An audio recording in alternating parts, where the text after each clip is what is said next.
उत्तराखंड का एक स्कूल ऐसा जहां एक छात्र को पढ़ाती हैं 2 महिला शिक्षक। इस स्कूल की कहानी उत्तराखंड में पहाड़ों पर क्या हो रहा उसकी असल तस्वीर को बताने के लिए काफी।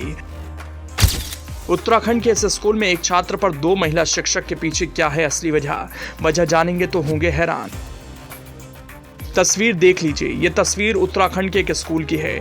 इस स्कूल में एक छात्र और 2 शिक्षक एक साथ दिख रहे हैं। ऐसा लग रहा है कि एक छात्र को 2 शिक्षक पढ़ा रहे हैं।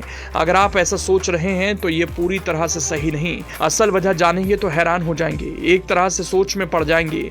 आप समझिए, एक तरह से केंद्र सरकार की नई शिक्षा नीति के जरिए देश की शिक्षा व्यवस्था में आमूल चूल परिवर्तन लाना चाहती है।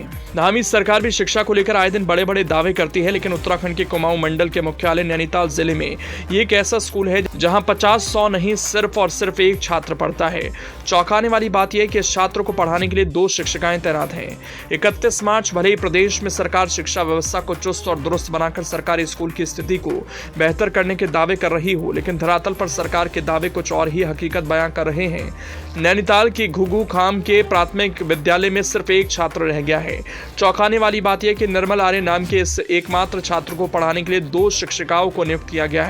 इस प्राथमिक विद्यालय में पढ़ने के लिए 5वीं का केवल एक छात्र आता है। निर्मल नाम का ये छात्र अगले महीने 6ठी कक्षा में चला जाएगा। ऐसे में अगर यहाँ बच्चों ने प्रवेश नहीं लिया तो अगले माह से इस स्कूल में छात्र संख्या 0 हो जाएगी। बता दें कि नैनीताल जिले में राजकीय प्राथमिक विद्यालय गुगू खाम में बीते साल में विद्यार्थियों की संख्या काफी कम हुई है। गुगू खाम प्राथमिक विद्यालय में साल 2019-20 में छात्र संख्या 15 थी। 2020-21 में घटकर 14 रह गई।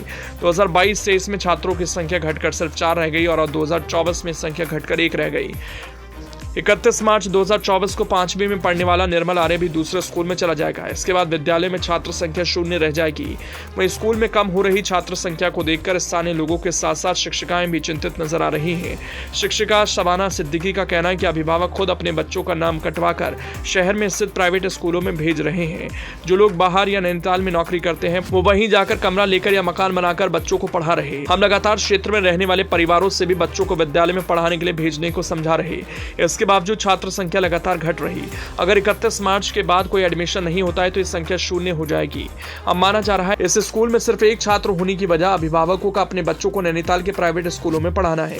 हालांकि दावा यह भी किया जा रहा है लोग यहां से अपनी जमीन बेचकर बाहर जा रहे हैं, जिससे वो बच्चों को बाहर ले जा रहे हैं। यहाँ रोजगार नहीं है, लोग यहाँ से पलायन कर रहे हैं।